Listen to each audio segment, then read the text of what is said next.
अज़ीज़ नाज़रीन, अस्सलामु अलैकुम। उम्मीद है कि आप सब खैरियत से होंगे और आपकी पढ़ाई बेहतर चल रही होगी। मयारी उर्दू में आप तमाम का दिली खैर मक़दम है। नाज़रीन, आज हम लोग आपके निसाब में शामिल ड्रामा एक था राजा का तीसरा हिस्सा देखने वाले हैं। अब तक हम लोगों ने हिस्सा अव्वल, हिस्सा दोम को देखा। उम्मीद है आप लोग समझ गए होंगे। मुझे बहुत खुशी है कि आप लोगों ने बहुत ज़्यादा तादाद में और वीडियो को मुकम्मल देखा है। तो नाज़रीन, हम लोग कोशिश करेंगे कि इस वीडियो में ही इस ड्रामे को मुकम्मल कर लें, क्योंकि इसके बाद फिर ड्रामे के हवाले से आपके इम्तिहान में जो तफ़सीली सवालात आएँगे उसे भी मुझे हल करना है। लिहाज़ा इसमें कोशिश करूँगा मैं कि हल कर लूँ।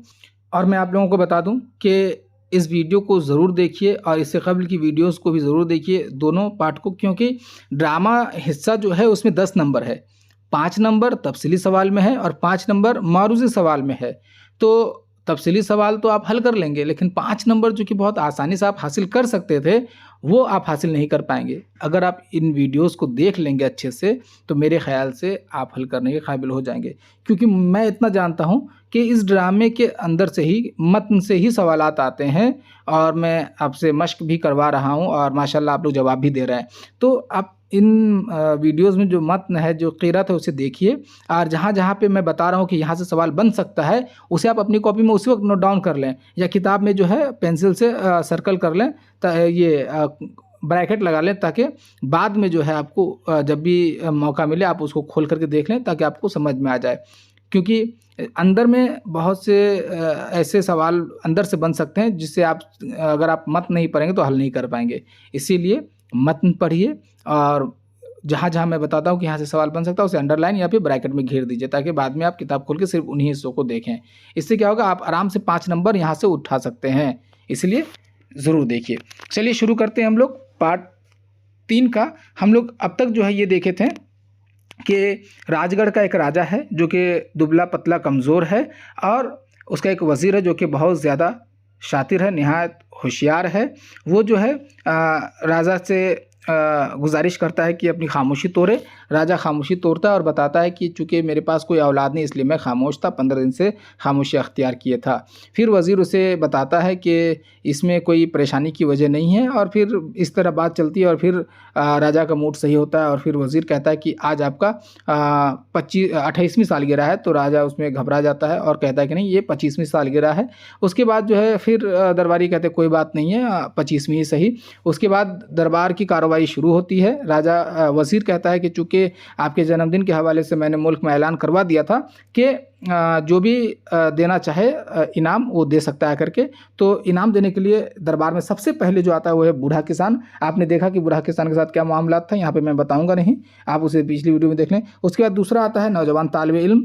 उसके बाद तीसरा लीडर, अब जो हम लोग देखने वाले हैं। तो हम लोग बूढ़ा किसान और नौजवान तालिबे इल्म के हवाले से देख चुके हैं। अब जो है हम लोग इसके हवाले से देखेंगे लीडर के हवाले से, ठीक है। तो ये आप रिकेप देखें फटाफट। अब हम लोग शुरू करते हैं। चलिए,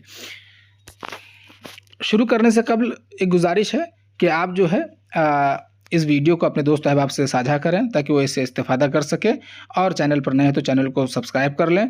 अगर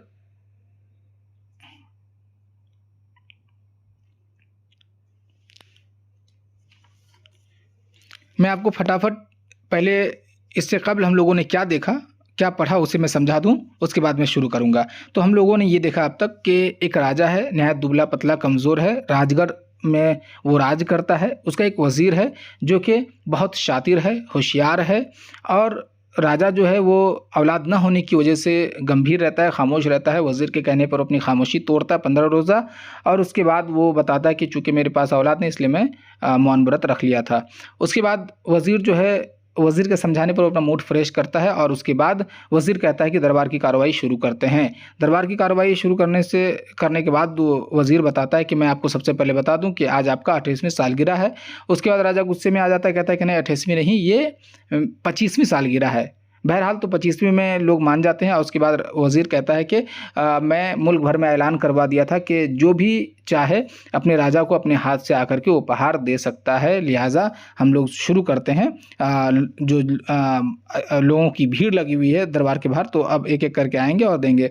उसके बाद सबसे पहले जो राजा से मिलने के लिए या वेट देने के लिए आता है वो है बूढ़ा किसान। आपने देखा कि बूढ़ा किसान के साथ क्या मामला था। बूढ़ा किसान जो है बहुत परेशान है। उसके 9 माह की बच्ची को चूहे खा जाते हैं, उसकी बीवी अस्पताल में हैजे में मर जाती है, उसके 3 बेटे जंग में शहीद हो जाते हैं, उसको वजीफ़ा मिलता है 3 महीना, फिर वजीफ़ा बंद हो जाता है, यानी कि वो बूढ़ा पूरी तरह से बर्बाद है। उसके बाद नौजवान तालिब इल्म आता है जो कि एजुकेशन सिस्टम की नुमाइंदगी करता है। आप देख चुके हैं इससे कबल की वीडियो में, आप ज़रूर देखिए।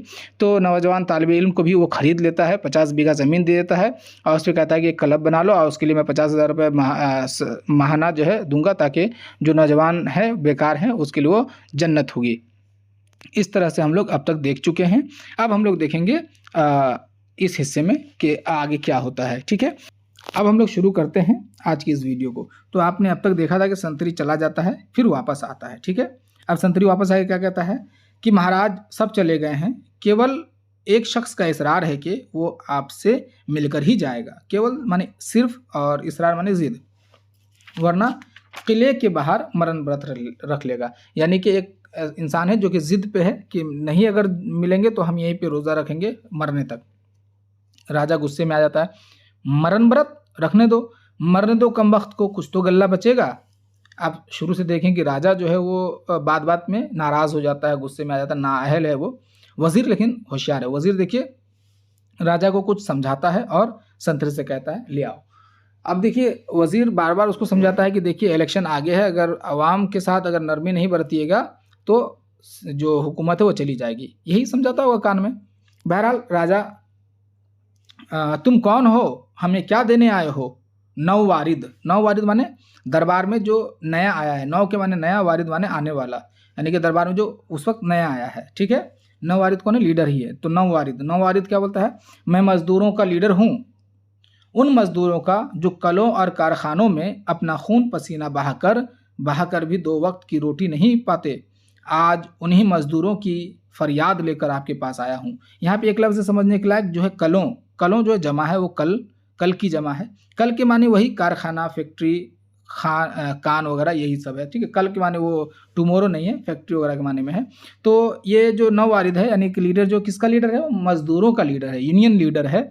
बता रहा है कि जो खून पसीना करके भी 2 रोटी नहीं खा पा रहे, मैं उनकी फरियाद लेकर आया हूँ। राजा बोलता है बकवास बंद करो, मजदूर कारखानों में काम नहीं करते, पैदावार दिन ब दिन गिरती जा रही है, इसी कारण हमें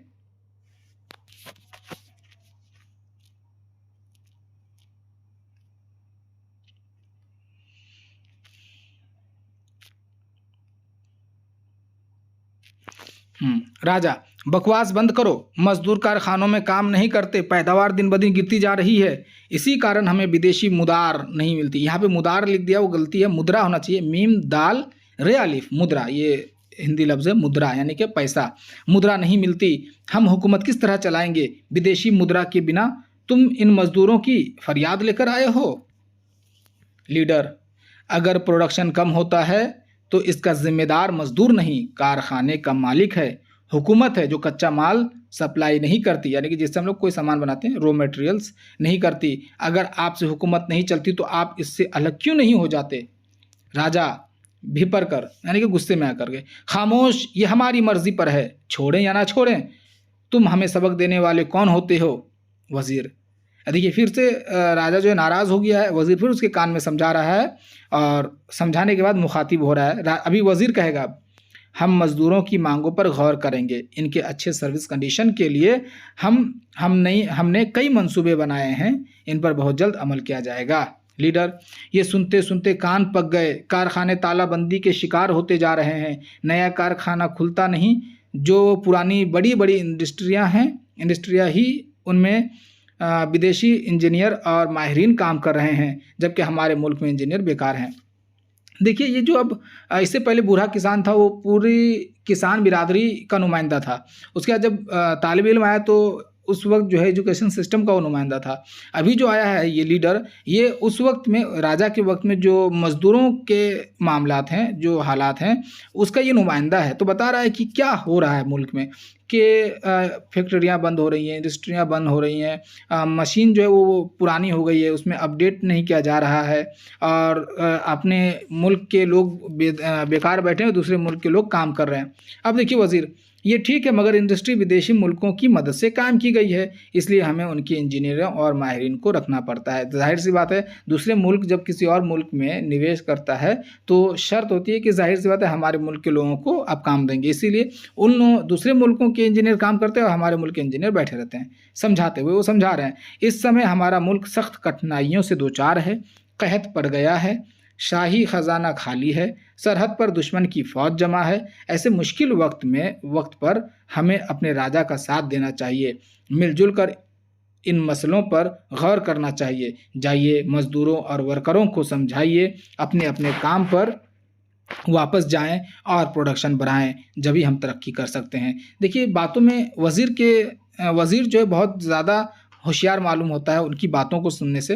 तो वज़ीर समझाता है कि हम लोग बहुत परेशान हैं, क़हत है, फ़ौज जमा है, शाही ख़जाना खाली है, तो जो वर्कर है वो काम करेंगे तो हम लोग तरक्की कर पाएंगे। लीडर, मगर हमारे मज़दूरों की जो जायज़ मांग है उसका क्या होगा? वज़ीर, आप उनसे कह दें बातचीत हो रही है, इस दौरान हम मुल्क में इमरजेंसी लागू कर देते हैं और हड़ताल वगैरह वगैरह गैर कानूनी करार दे देते हैं। देखिए ये भी, इससे भी, ये इमरजेंसी से भी आप समझ सकते हैं कि कमाल अहमद जो है किस हुक्मरान की तरफ इशारा करना चाहते हैं इस ड्रामे के ज़रिए। बहरहाल मैं आखिर में ज़रूर बताऊंगा। तो अब वज़ीर क्या कहता है कि वो जो लीडर आया हुआ है मज़दूरों का, उसको कहता है कि आप चले जाइए, उन लोगों को कहिए काम करने के लिए, बोलिए बात हो रही है और हम लोग तब तक इमरजेंसी लागू कर देते हैं। और इमरजेंसी में क्या होता है कि हड़ताल वगैरह ये तमाम चीज़ें गैर कानूनी हो जाती हैं। लीडर, मगर ये सरासर जुल्म है। राजा, ये जुल्म नहीं, मुल्क की ज़रूरत के ऐन मुताबिक है, और फिर तुम्हें फ़िक्र किस बात की, हम तुम्हें अमेरिका का सफ़ीर बना देंगे। देखिए जो भी आवाज़ उठाता है उसको लोग ख़रीद लेते हैं, यही होता है। और इससे पहले आप देखिए कि स्टूडेंट को क्या कर दिया गया, ख़रीद लिया गया, ज़मीन वगैरह देखे। और अभी जो लीडर आया उसको क्या होता है, अमेरिका का सफ़ीर यानी एम्बेसडर बना देंगे, राजदूत। लीडर, आप मुझे रिश्वत दे रहे हैं? राजा, ये रिश्वत नहीं, तुम्हारी खिदमत का सिला है, जाओ स्ट्राइक तोड़ दो। लीडर निकल जाता है, राजा पेशानी से पसीना पोंछता है, ताज एक बार फिर गिरने को है कि वज़ीर संभाल लेता है। यानी कि लीडर भी बिक गया है। देखिए ये दिखाया जा रहा है कि परेशानियां हैं उस दौर में, और परेशानियों के हवाले से जो एहतजाज करता है वो भी बिक जाता है, ये भी एक परेशानी है। इन तमाम चीज़ों को बहुत गौर से समझने की ज़रूरत है। अब देखिए वज़ीर राजा से, महाराज की अगर आज्ञा हो तो हम दरबार की कार्रवाई शुरू करें। अब तक हम लोग देख रहे थे कि वो जन्मदिन के हवाले से जो लोग आए थे गिफ्ट्स लेकर के, तोहफे लेकर के, वो आ रहे थे, और जाहिर से तोहफे तो लाए नहीं थे, कोई दूसरा मामला चल रहा था। लेकिन अब जो है कार्रवाई शुरू होगी, ठीक है। राजा सर हिलाकर इजाज़त देता है। कार्रवाई में देखिए क्या था। वज़ीर, हस्ब मामूल सबसे पहले अपराधियों यानी कि मुजरिमों को बारी बारी राजा के हुजूर में पेश किया जाता है। चश्मदीद गवाहों यानी कि जो जब कोई हादसा होता है जो आंखों से देखते हैं उसको चश्मदीद कहते हैं। चश्मा ने आँख, अदीद माने देखने वाला। चश्मदीद गवाहों के बयान की रोशनी में इन पर जो इल्ज़ामात लगाए गए हैं वो मैं बयान करता हूँ। आज सबसे पहले मुजरिम हातिम ताई को हाजिर किया जाए। अब मैं आपको बताऊँ, ये जो हातिम ताई है वो असल में, अगर आप हातिम ताई से महजूज होना चाहते हैं, मज़ा लेना चाहते हैं, तो एक दास्तान है बाग़ो बहार, आपने 10 में पढ़ा होगा।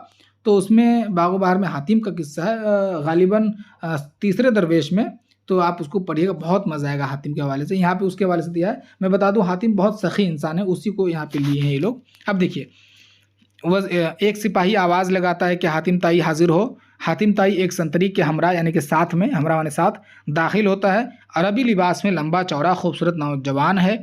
दरबार के वस्त में आकर खड़ा होता है और सरखम करके राजा को सलाम करता है। वज़ीर, सरखम माने सर हिला करके, ठीक है। अब वज़ीर देखिए, ये तो ये हातिम के आने का मामला था। अब देखिए वज़ीर उस पर इल्ज़ाम पढ़ता है। क्या पढ़ता है इल्ज़ाम? क्या उस पर? हातिम ताई, साकिन बगदाद शरीफ, हमारे वतन में 6 बरस हुए वारिद हुआ। ये याद रखिएगा हातिम ताई कहाँ का रहने वाला है? बगदाद का। और कितने साल से वो वहाँ है? 6 साल से। इसको आप ब्रैकेट कर लें। महाराज की इजाज़त से यहाँ क़याम किया और इसकी शहरियत अख्तियार की। शहरियत यानी कि किसी भी मुल्क में रहने के लिए एक सिटीज़नशिप लेना पड़ता है, तो वही शहरियत अख्तियार की। ये शख्स कहते हैं बड़ा दरिया दिल, बल्कि समंदर दिल है। इसके दिल में दुनिया भर का दर्द समाया हुआ है। इसकी सेहत शहर के अंदेशे में काफ़ी अच्छी हो गई है। ये यहाँ पे तंज़िया जुमले अदा कर रहे हैं कि दरिया दिल नहीं, समंदर दिल है। सेहत अच्छा हो जाना ये तंज़ है कि ख़राब है। महाराज ये वो शख्स है जो भूखों को खिलाता है और नंगों को पहनाता है। इसकी सखावत के चर्चे बहुत दूर तक फैले हुए हैं और आहिस्ता आहिस्ता अपनी चालाकी व अय्यारी से अवाम में हर दिल अजीज़ होता जा रहा है। अगर इस शख्स को बाज ना रखा गया, सज़ा न दी गई, तो ये शख्स आपकी सल्तनत उलट देगा और अगले इलेक्शन में लोग इसे अपना राजा बना लेंगे। तो हातिम ताई पर क्या इल्ज़ाम है कि ये बहुत ही मदद करने वाला इंसान है, सखी इंसान है और ये भूखों को खिलाता है, नंगों को कपड़ा पहनाता है, तो ये जो है गलत काम कर रहा है, इसके हवाले से कोई एक्शन लिया जाए, ये इल्ज़ाम है उस पर। अब हातिम ताई अपना मुंह पीटते हुए जानते हैं हम लोग, इस तरह जब कोई आपके सामने बहुत ज़्यादा गलत कोई बात बोल दे तो हम लोग इस तरह मुंह इस तरह से पीटते हैं ना, तो उसको कहते हैं मुंह पीटते हुए। तौबा तौबा, हरगिज़ नहीं महाराज, मेरी ऐसी कोई तमन्ना नहीं, मुझे राजपाट से कोई दिलचस्पी नहीं। मैं तो ठहरा सूफ़ी मुनिश यानी कि सूफ़ी इंसान और फ़कीर इंसान। मुझे हुकूमत से क्या लेना? मेरे खिलाफ लगाए हुए इल्ज़ामात पूरे सही नहीं, मुबालगा आ रहा है, इससे काम लिया गया है। मुबालगा माने झूठ से काम लिया गया है। अगर ज़रूरतमंदों की ज़रूरत पूरी कर देना, मोहताजों की हाजत रवाई यानी हाजत पूरी कर देना आपके यहाँ जुर्म है, तो मैं बेशक मुजरिम हूँ। हातिम ताई अब अपने बचाव में बोल रहा है कि अगर ऐसा है कि भूखों को खिला देना जुर्म है, तो ठीक है, मुजरिम है। राजा वजीर से, चलो आगे पढ़ो। वजीर फिर पढ़ता है, ये वो शख्स है जो खुद भूखा रहकर औरों को खिलाता है, यानी कि खुद भूखे रह जाता है लेकिन दूसरों को खिला देता है। ये इतना सखी इंसान है। तो अब राजा क्या बोलता है, सुनिए। क्यों हातिम, क्या तुम्हें भूख नहीं लगती? हातिम हाथ जोड़कर, भूख क्या खाक लगे महाराज, जब हर तरफ भूख ही भूख हो, दूसरों को भूखा देखकर मुझसे खाया नहीं जाता। राजा गुस्से में खड़े होकर, तुम हमें गुस्सा दिला रहे हो, ये जनता अजली भूखी है, इसकी भूख कभी नहीं मिटेगी।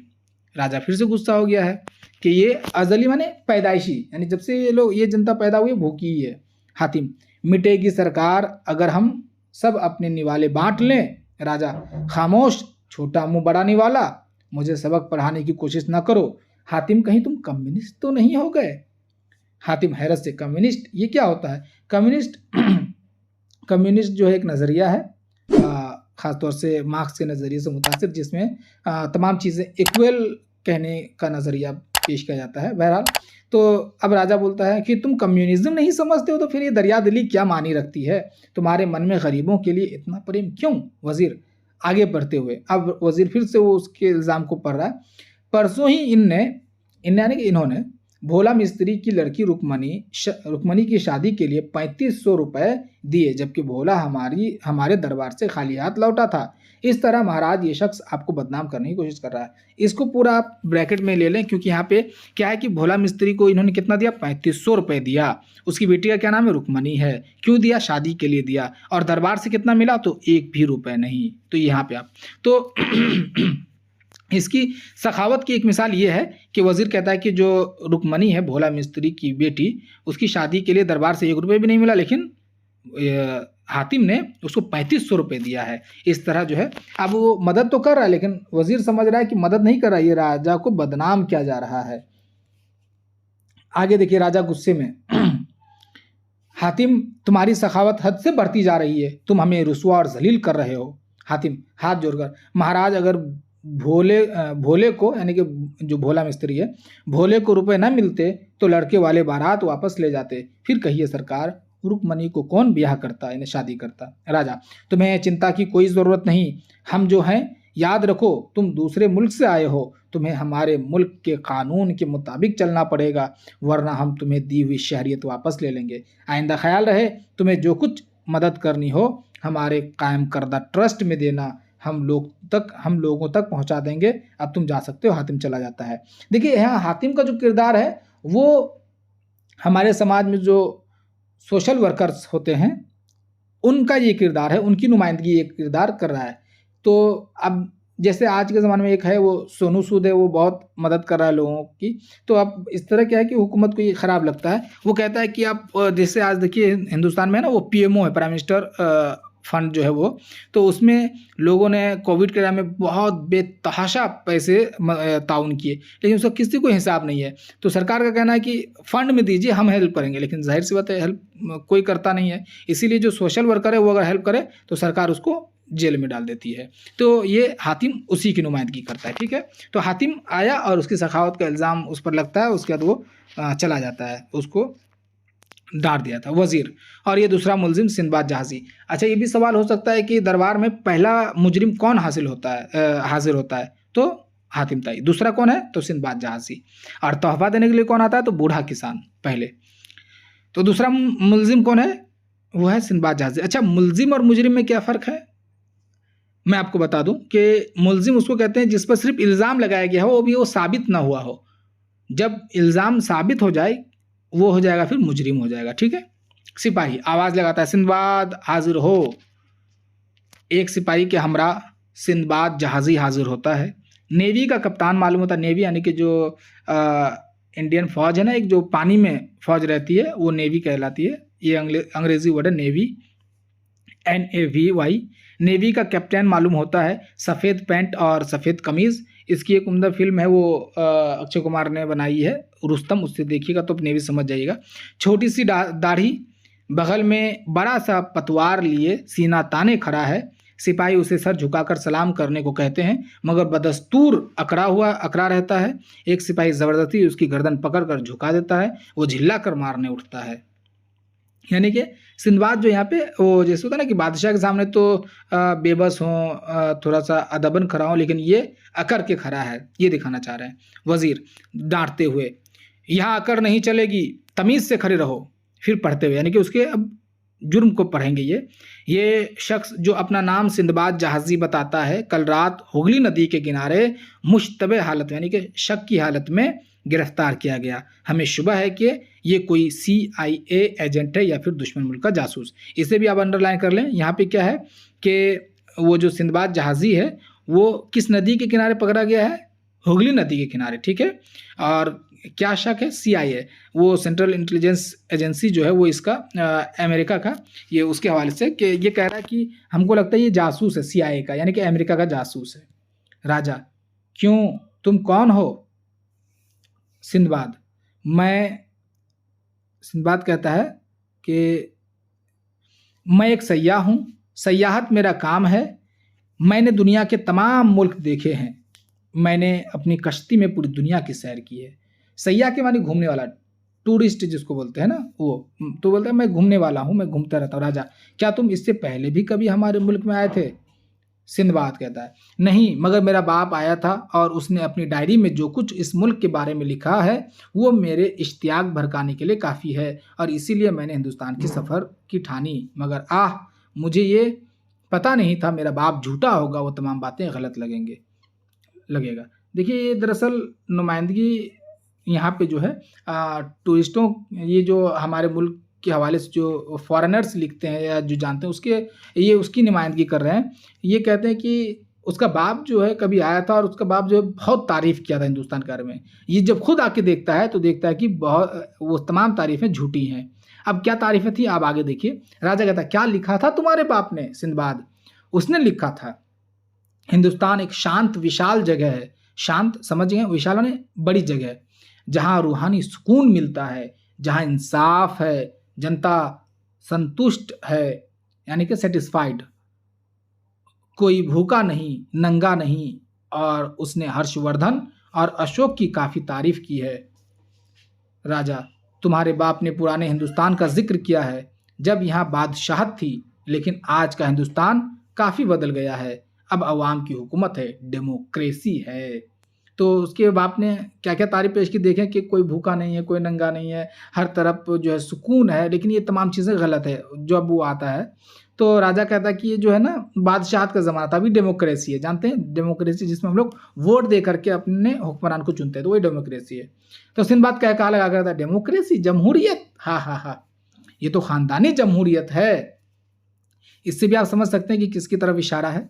आगे मैं बताऊंगा। वजीर गुस्से में, सिंदबाद ये हमारा अंदरूनी मामला है, तुम हमारे निजी मामलात में दखल न दो। फिर पढ़ते हुए, कौन पढ़ता है? वजीर पढ़ता है। तलाशी लेने के बाद इसके पास से हमारे खुफिया फौजी अड्डे, साइंसी इदारों की तस्वीरें मिली हैं और हुकूमत के चंद अहम दस्तावेजात की नकल भी मिली है। राजा, ये सब क्या है? तुम यहाँ जासूसी कर रहे हो? सिंदबाद लापरवाही से, ये तस्वीरें, ये दस्तावेजात मैंने रुपए खर्च करके हासिल किए हैं, आप ही के लोगों से मुंह मांगे दाम पर खरीदा है, इसमें मेरा क्या कसूर है? यानी कि ये जो सूदखोरी है, ये जो करप्शन का मामला है, आप ये दिखा रहे हैं कि हमारे ही लोग जो है बेचते हैं हमारे खुफिया दस्तावेजात को। राजा, लेकिन ये जुर्म है, हम तुम्हें सज़ा दे सकते हैं, जेल में सरा सकते हैं, जिला वतन कर सकते हैं। सिंदबाद हंसते हुए, जिला वतन? हा हा हा। राजा, शायद भूल रहे हैं, ये मेरा वतन नहीं। जिला वतन यानी कि मुल्क से बाहर निकाल देना। राजा, अफसोस हमारे हाथ बंधे हैं, हम तुम सयाहों को, मशीनरी वालों को हाथ नहीं लगा सकते। मशीनरी यानी कि जो ईसाई जो स्कूल वगैरह जो भी काम करते हैं उन लोगों को मशीनरी बोलते हैं। इससे हमारी फॉरेन पॉलिसी ख़राब होगी। आपने पॉलिटिकल साइंस और फॉरेन पॉलिसी पढ़ा होगा। डॉलर नहीं मिलेंगे, हम तुम्हें वार्निंग देते हैं, इसके बाद मुसलसल 10 वार्निंग देंगे। इसको आप ये कर लें अंडरलाइन कि कितनी वार्निंग देने की बात हुई थी? 10। अगर इस पर भी तुम बाज नहीं आए तो हम तुम्हें वार्निंग देते हैं, इसके बाद छोड़ना पड़ेगा, अब तुम जा सकते हो। तो सिंदबाद जो है आया और सिंदबाद जो है नुमाइंदगी किया और ये दिखाने की कोशिश किया कि हिंदुस्तान जो है तारीख़ में हिंदुस्तान कैसा था और मौजूदा दौर में हिंदुस्तान कैसा है, इस चीज़ को हमारे सामने इन्होंने पेश किया है सिंदबाद ने, ठीक है। और ये भी दिखाया है कि अब जो है मौजूदा दौर में भूखे हैं लोग, नंगे हैं और परेशान हैं, कोई सुकून नहीं है और करप्शन भी बहुत है। ये सिंदबाद के ज़रिए हम लोग देखें। अब देखिए वज़ीर, ये आपने क्या किया? इसे यूं ही छोड़ दिया, ये मुल्क की सलामती के लिए ख़तरा है। राजा, क्या करूं, इसके मुल्क से झगड़ा नहीं मोल सकता, इसका मुल्क अमेरिका है, यहाँ पे इशारा अमेरिका है और अमेरिका से झगड़ा नहीं ले सकता। वज़ीर, फिर भी ये आपने अच्छा नहीं किया, आप दूसरे मुल्क से मदद ले सकते हैं, दूसरी बड़ी ताकत से जो उसका मुंह तोड़ जवाब देती, यानी कि रूस वगैरह से। बहरहाल राजा कुछ जवाब नहीं देता है। वज़ीर, और ये हैं 4 दरवेश जिन्हें कल रात के 3 बजे एक बाग से गिरफ्तार किया गया है। ये चारों इतनी रात गए सेक्शन 144 की खिलाफ रोज़ी नहीं, ये वर्जी है, वाव पहले होगा रे बाद में होगा, खिलाफ वर्जी करते हुए पाए गए थे। अब ये चारों दरवेश भी जो है वो बागो बहार दास्तान में शामिल है, बहुत उम्दा दास्तान है, आप उसे पढ़िए, आप ग्रेजुएशन में आएंगे तो उसे पढ़ना ही होगा, तो चारों दरवेश के हवाले से पढ़ेंगे, बड़ा मज़ा आएगा। बहरहाल तो यहाँ पे उसका किरदार है, वो कहता है कि ये 4 दरवेश है और ये इसको आप अंडरलाइन कर लें, कितने रात के कितने बजे? 3 बजे, ठीक है। और सेक्शन कितनी की खिलाफ वर्जी? तो 144 की खिलाफ वर्जी करते हुए। 144 में क्या होता है कि लोग जो एक जगह जमा नहीं हो सकते, ये मामला है। सिपाही, 4 दरवेश, चारों हाजिर हों। राजा, आप लोग कौन हैं? इतनी रात गए बाग में क्या कर रहे थे? तो चारों दरवेश बैग ज़बान नहीं, एक साथ, हम सब 4 दरवेश हैं। राजा, तुम में से एक कहे। एक, महाराज, हम सब दुनिया की 4 समतों मशरिक, मगरिब, शुमाल और जुनूब से आए हैं, बल्कि भेजे गए हैं। तो ये भी आप अंडरलाइन कर लें। ये हो सकता है कि पूछा जाए कि दरवेश कहाँ से आए थे, तो चारों समत को आपको लिखना है। राजा हैरत से, भेजे गए हैं, वो किस तरह, यानी कि किसने आपको भेजा है यहाँ पे? दूसरा, हमें एक बुजुर्ग ने यहाँ भेजा है। राजा, कौन है वो बुजुर्ग? तीसरा, अब तीसरा दरवेश जवाब दे रहा है, यानी कि उन्होंने अपना नाम वक्त बताया, इसको अंडरलाइन कर लीजिए कि किस बुजुर्ग ने दरवेशों को भेजा था, तो वक्त ने भेजा था, ठीक है। वक्त यानी समय। चारों, जी हाँ, वो हम चारों से बारी बारी मिले और तलकीन की, यानी बताया कि हिंदुस्तान का रुख कर, वहाँ तुझे तेरे बेकरार दिल को करार आएगा। चुनांचे हम सब कल रात बाग में जमा हुए एक दूसरे को अपनी आप बीती यानी कि सवाने हयात सुना रहे थे कि आपका ये बेवकूफ़ नाहिंजार यानी कि गधा सिपाही हमें पकड़ लाया।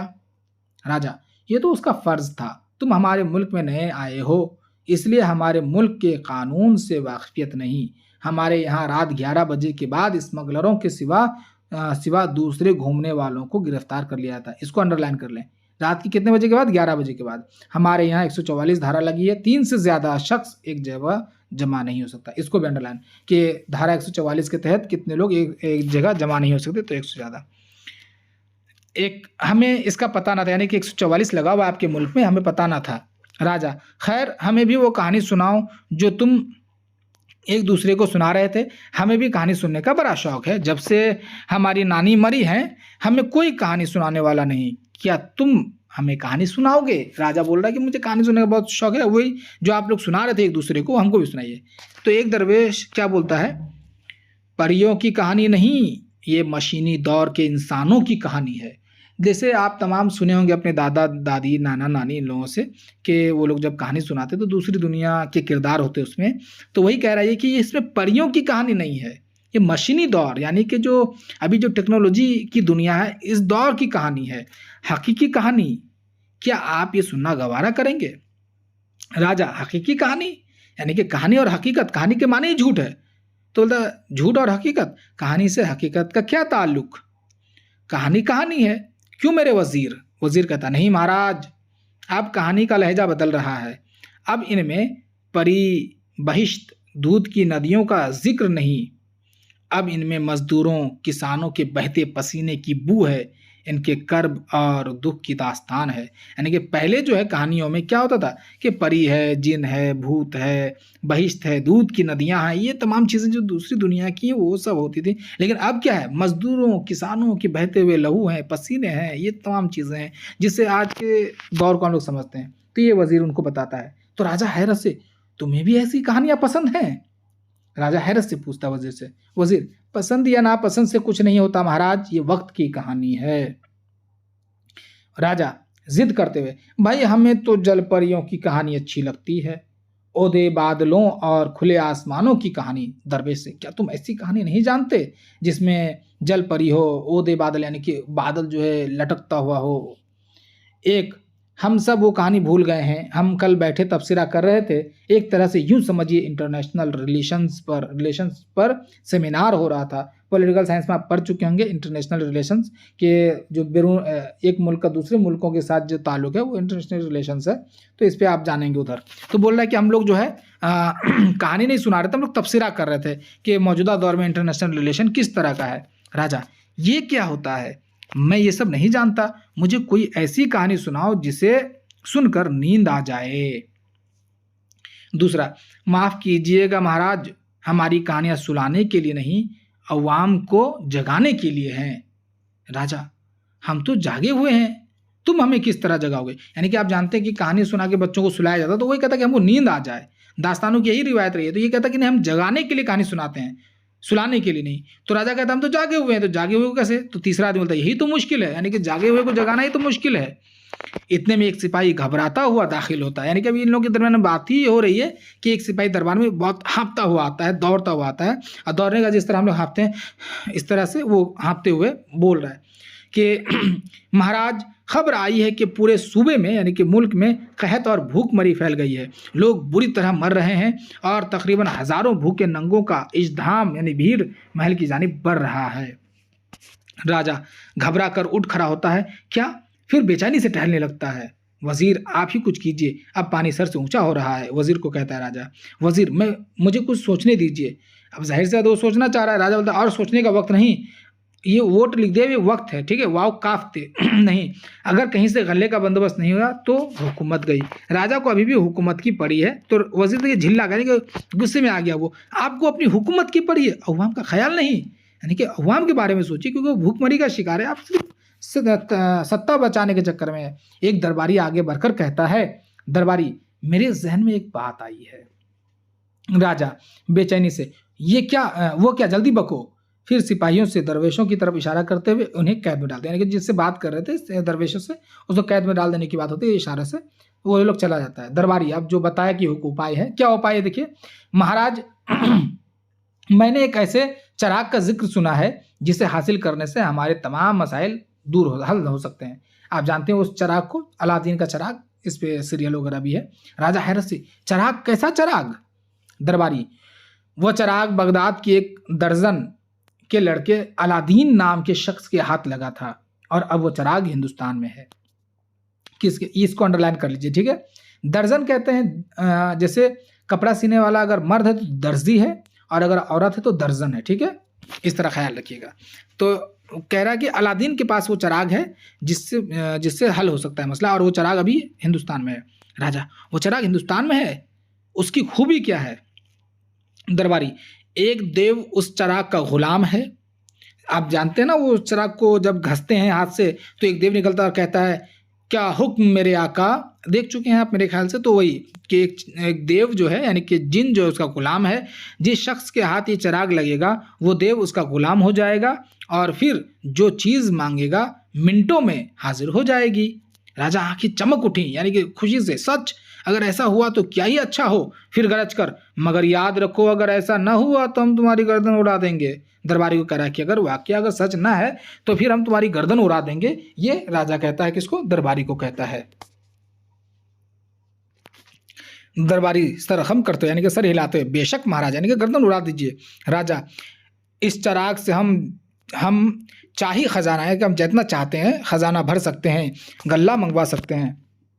उफ वजीर जी, आप क्या कर रहे हैं? जल्दी कुछ कीजिए, इस चिराग को ढूंढिए, मुल्क का कोना कोना छान मारिए, वो चिराग मिलना चाहिए।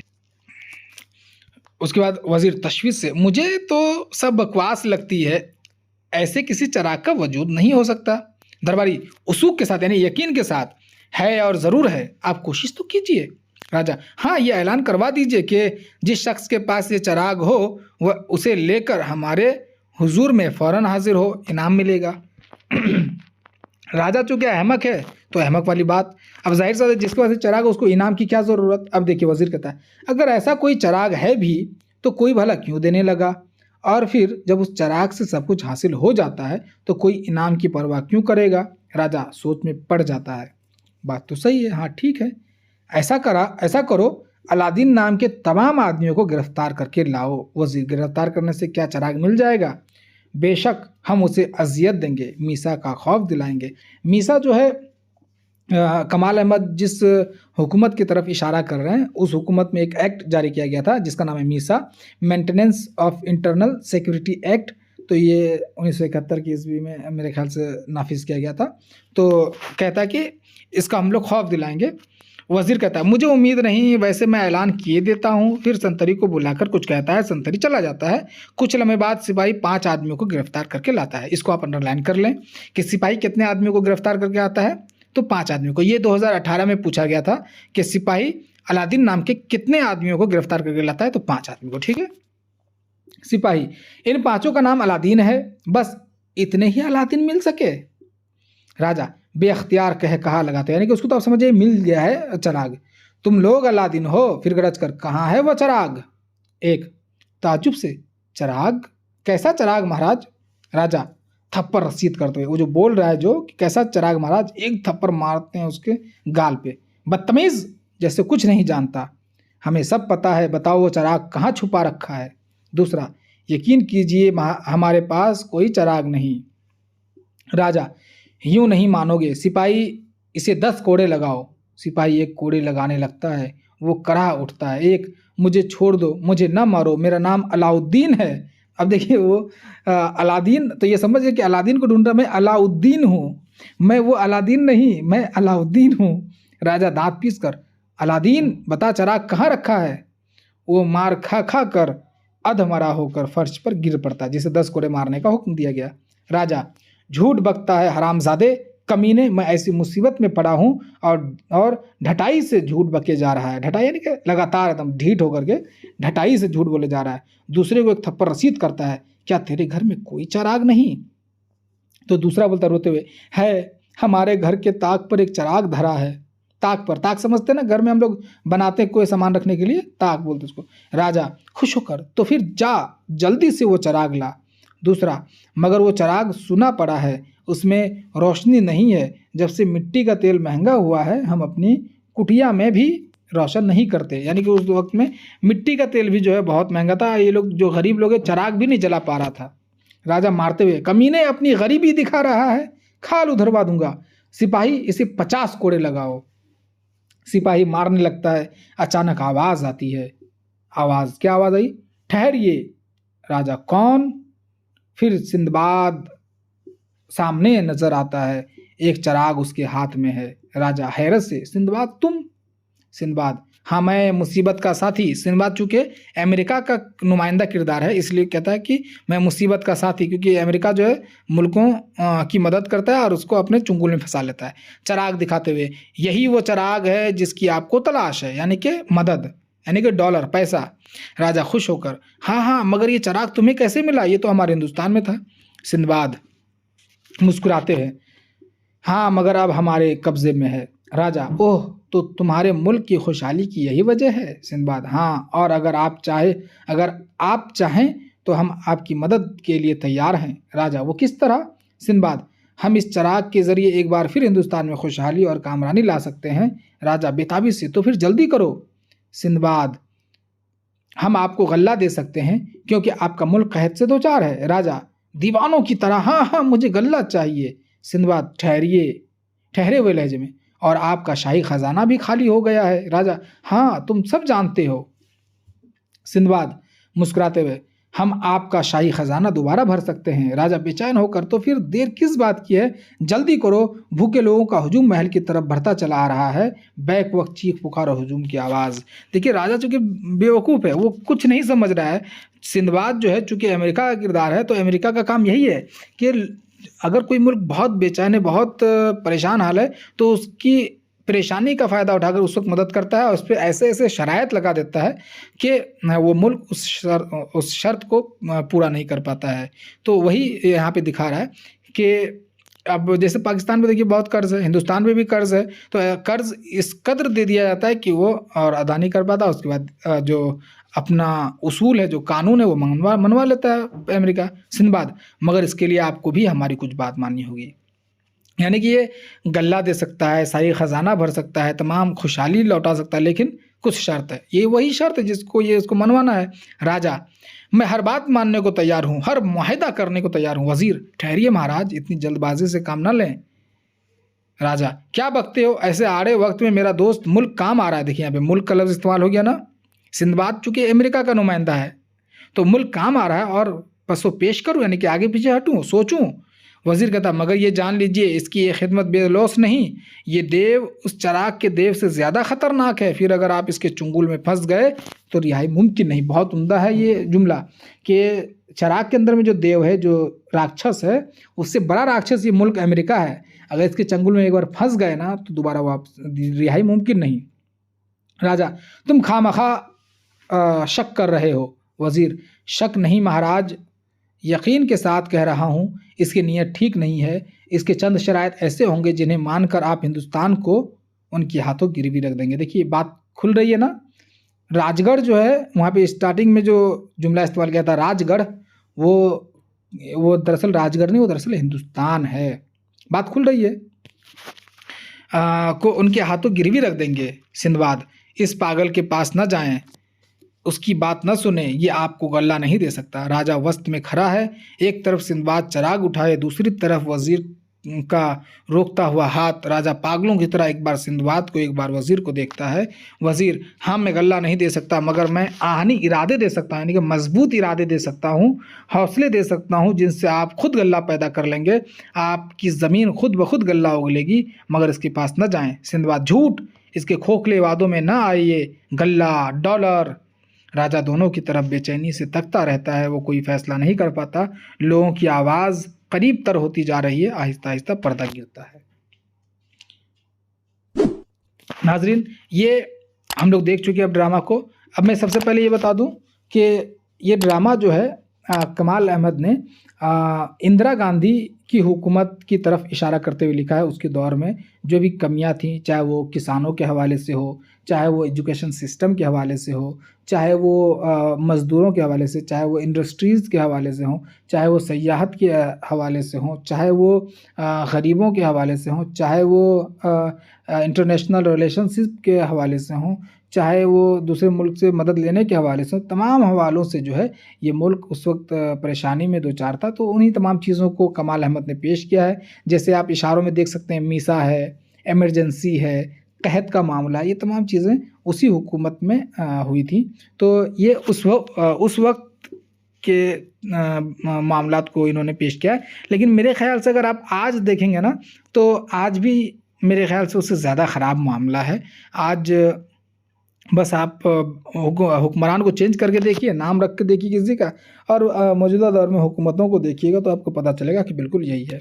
तो नाज़रीन, हम लोगों ने ड्रामा एक था राजा के मतन की क़ीरत को मुकम्मल किया। अब जो है हम लोग अगली वीडियो में देखेंगे इस मतन के हवाले से जो मारूज़ी सवालात आएँगे वो, और उसके बाद तफ़सीली सवालात। उम्मीद करता हूँ मैं आप ये तीनों पार्ट देखेंगे और ये तीनों पार्ट आपके लिए बहुत ज़्यादा फ़ायदा बख्श साबित होगा। नाज़रीन, छोटी सी गुजारिश, अगर आप अब तक चैनल पर नए हैं तो चैनल को सब्सक्राइब कर लें, दोस्तों अहबाब से वीडियो को साझा करें ताकि वो भी इससे इस्तेफ़ादा कर सके। कमेंट बॉक्स में अपनी पसंदीदगी या नापसंदीदगी का इज़हार ज़रूर करें ताकि मैं अपनी इस्लाह कर लूँ या मेरी हौसला अफ़ज़ाई हो सके। वीडियो को लाइक ज़रूर करें। अब इजाज़त दीजिए, अल्लाह हाफ़िज़।